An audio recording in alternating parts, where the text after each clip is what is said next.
After these things, Jesus showed himself again to the disciples by the Sea of Tiberias, and he showed himself in this way. Gathered there together with Simon Peter, Thomas called the twin, Nathanael of Cana in Galilee, the sons of Zebedee, and 2 others of his disciples.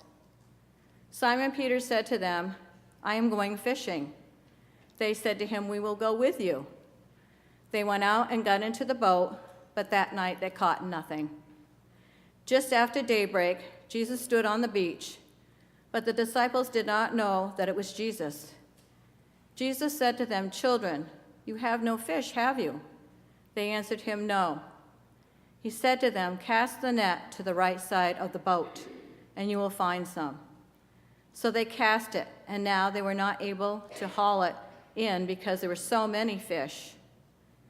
That disciple whom Jesus loved said to Peter, "It is the Lord."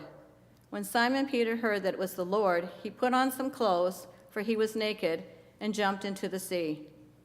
But the other disciples came in the boat, dragging the net full of fish, for they were not far from the land, only about 100 yards off.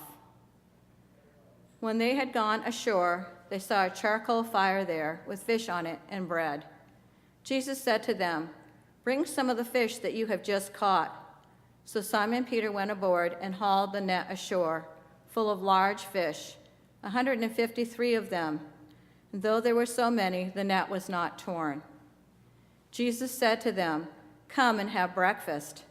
Now none of the disciples dared to ask him, "Who are you?" because they knew it was the Lord. Jesus came and took the bread and gave it to them, and did the same with the fish. This was now the 3rd time that Jesus appeared to the disciples after he was raised from the dead. When they finished breakfast, Jesus said to Simon Peter, "Simon, son of God, do you love me more than these?" He said to him, "Yes, Lord, you know that I love you." Jesus said to him, "Feed my lambs." A 2nd time he said to him, "Simon, son of John, do you love me?" He said to him, "Yes, Lord, you know that I love me." Jesus said to him, "Tend my sheep." He said to him the 3rd time, "Simon, son of John, do you love me?" Peter felt hurt because he said to him the 3rd time, "Do you love me?" And he said to him, "Lord, you know everything. You know that I love you."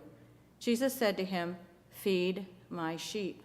Very truly, I tell you, when you were younger, you used to fasten your own belt and go wherever you wished. But when you grow old, you will stretch out your hands, and someone else will fasten a belt around you and take you where you do not wish to go." He said this to indicate the kind of death by which he would glorify God. And this he said to him, "Follow me."